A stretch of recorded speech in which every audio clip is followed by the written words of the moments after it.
Анара Мурзабекова, Метро, әңгіме.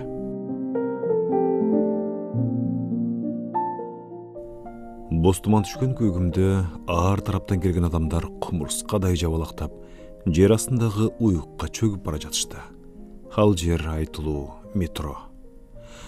Арман Қырғызстаннан Россияға келген мигрант. Ал өзінчеле метроны мұғалім деп атап алған. Анткени жер астына биринчи жол киргенинде өтө сүрдөгөн.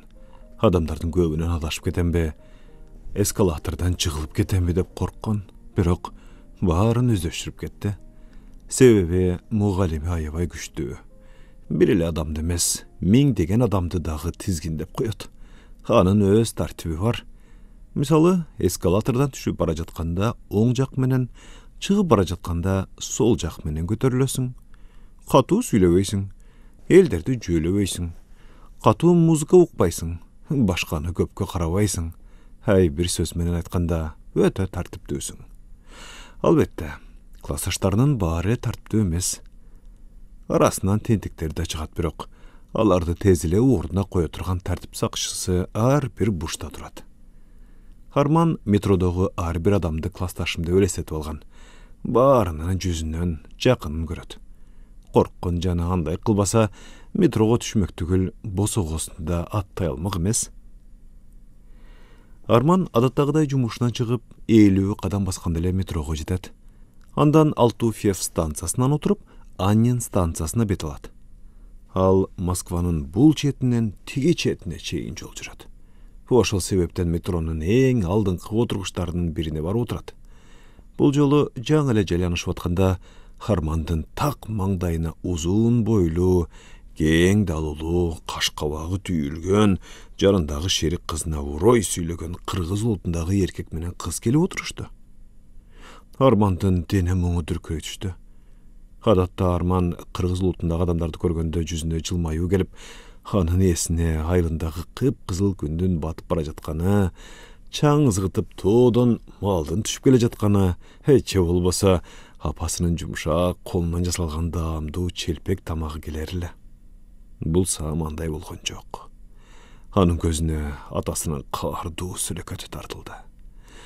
Мындай кечки маалда киташ менен акталган кичинекей үйдүн ичинде 3 бүктөлүп уктап аткан атасын апасы үлбүрөгөн үнү менен жалооруп жатып ойготот.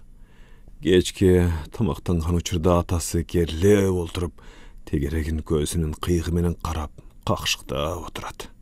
Көңүлү түзүк күндөрү бирин экин суроо берип калат. Суроосуна ойлонбостон дароо жооп беришин керек. Апасы алаңдап тамагы түгөнтүбү, чайын ичип бүттүбү, нан берейинби, суу сунайынбы деп кечекелеп отурат. Ал адамга андай мамиле дагы купулуна толчу эмес. Анын корс сүйлөгөнүнөн эле эмес, корсулдап күлгөнүнөн да коркуп отурушчу. Себеби аны түшүнүш кыйын эле. Болор болбоско деле чуу чыгарып, апасын урт токмок калат. Атасынын жөн эле урушуп тилдеп койгону апасы экөөнө майрам. Ал адамдын калың кара каштары эч качан жайылчу эмес. Дайыма түйүнчөктөй түйүлүп турчу. Эртеден кечке телевизорду тиктеген. Анда санда эшикке чыгып, мал салга көз салмыш болуп коет. Жашоодогу жалгыз кызыгы ошо.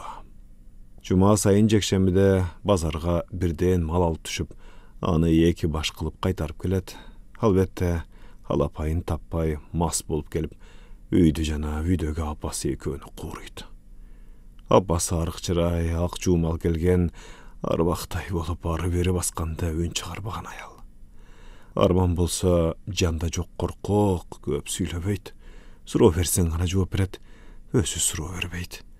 Катуу үндөр чыкса кулагы чуулдап, укпай да калат. Атасын көргөндө көзү чанагынан чыгып, дем алганды дагы унутат. Аңгыча болбой маңдайында олтурган эркек жиннин жибин тарта албай сөз баштады. Энең дурайын айван. Чоюлбай саат 8'de чыгып кал дебедим белеме сага. Тегеректин баары орус улутундагылар дедиби, кой деген кожосу жок неме кыргызча эле сөгүнүп кирди. Ооба, билем, дароо эле чыгайын деген, бирок чогулуш болуп калды. Кечирчи мени. Деп чыйпый чыгып чырактай кыз жанында жалынып отурду. Үй жакка жет эле. Мен сага көрсөтөм көргөлөктү. Шашпа. Суранам, кечирип койчу. Экинчи кайталанбайт. Деп бечара кыздын көзүнүн кареги кып-кызыл кутум эле апасынын көздөрү. Арманга апасынын жүзү тартылды. Ошондо апасы экөөнүн акыркы күнү эле. Апасы баласын маңдайына коюп алып, балам, балапаным, апаңды кечир. Апаңдын туура эмес тандоосу үчүн, ишенчи, кийилчи, көңүл үчүн кечирип кой. Сага чындыкты чырылдатып айта турчу убакыт келди окшойт. Уулум, мен өзүң билгендей томолой жетиммин. Тайеке жана тайжеңемдин колунда өстүм. Акмак атаң жаш кезинде өтө жылдыздуу эле.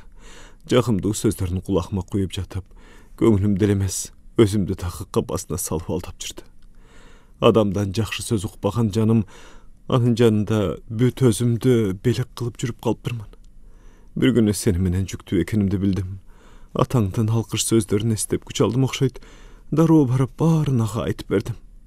Мына ошондо гана ал адамдын чыныгы жүзүн көрдүм. Жаным деген сөзү жалаңкычка айланды. Көрсө мени менен кумарга батып, өзү болсо айылдын алды болгон байдын кызын көздөп жүргөн экен. Менден баш тартты. Бирок ал кандай айылда сөз желдей тарайт эмеспи. Бүт айыл эле билип калды. Атаңдын алам деп жүргөн кызына дагы сөз жетиптир. Ал кыз дароо башка айылдын баласына турмушка чыгып кетти. Айласы кеткен атаң айланып мага келди. Үйлөндүк. Бирок жашообуз жарык болгон жок. Көздөгөнүнө жетпей калган үчүн мени жана бөтөнчө сени күнөөлүү кылып жек көрөт. Балам, сен жарык дүйнөгө келген күндөн баштап бүгүнкү убакытка чейин күн санап жүрдүм. Мына бүгүн 18ге толдуң. Каткан куткан акчама билет алдым. Ашканын жөнтөгүңө салдым. Москвада мени менен чогуу чоңойгон тайжең жашайт. Анын жанына барып жашайсың. Мындан ары өз арабаңды өзүң тартасың, оолум. Бул жерде калсаң, аңкоо атаң акыры түбүңө жетет. Каралдым. Мени кечирип кой. Ар бир станциядан аралашып түшүп олтуруп адамдын агымы да азайып, акырында тагдырдын тамашасын кара, маңдай тескей арман менен анын коркунучтуу коңшусу жана жанындагы чырактай кыз эле калды. Ушул жактан эле жаныңды суурусамбы? Ушул жактан эле жаныңды алсамбы я? Деп тиги мыкаачынын кызга болгон жиник кайнап, кыймылдары тездеп, муштуму түйүлүп баштады. Бир маалда жаналгычтын чөнтөгүнөн күрөң түстөгү макиси жерге түштү. Тиги маңкурт аны байкаган жок. Мындайда кулагы укпай, дуулдап туруп калчу армандын кулагы бул сапар бир дагы сөздү калтырбай так-маттак угуп жатты. Айт чындыкты, чарабагыр. Айт! Ким менен жүрдүң жабышып? Эмне кечтиң? Айт! Деп кыздын колун катуу кысты эле, анын көзүнөн мөлтүлдөгөн жаш кетип, бетинен тамырлар көкөрүп, жалынып жалбарып жатты. Мындай кырдаалды арман көп эле көргөн, бирок апасына эч качан жардам берүүгө батымчу эмес. Атасы сыңары бул зөөкүр дагы армандын арык кичине сүлөкөтүн көрмөксөнгө салып, өз билгенин жасап жатты. Зөөкүрдүн ачуусу күчөй берди.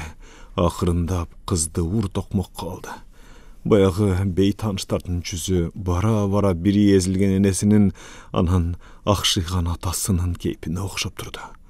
Ошол учурда энесинин «Улум, сен менин жалгыз үмүтүмсүң, таянар тоомсуң, балам» деген сөздөрү кулагына чаңырды. Маңдайында кыйналып отурган энесинин ыйын көрүп, аябай боору ооруду. Жаны кашайды, атасынын жырткычтай кейпи кыжырлантты. Анан отурган желим отургучун мыкчып, өзүн өзү араң кармап отурганын сезди. Учурда энеси жерге кулады. Атасы буту менен денесинин туш келди жерине тээп жатты. Ал энесинин чырылдап чыккан ыйына чыдабады.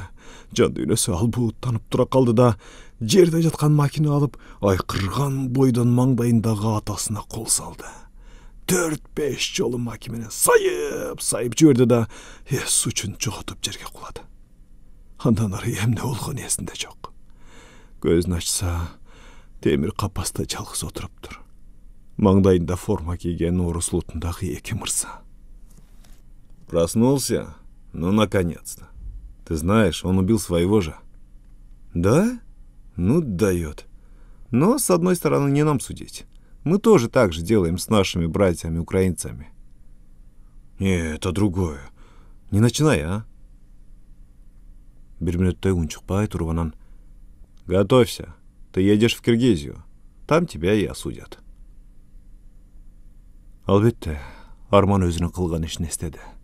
Өзүнө аябай нааразы болду. Өзүн мыкачы, кир, жексур сезди. Бирок өмүр бою анын жан дүйнөсүн ээлеп алган коркуу сезими менен кош айтышкандай.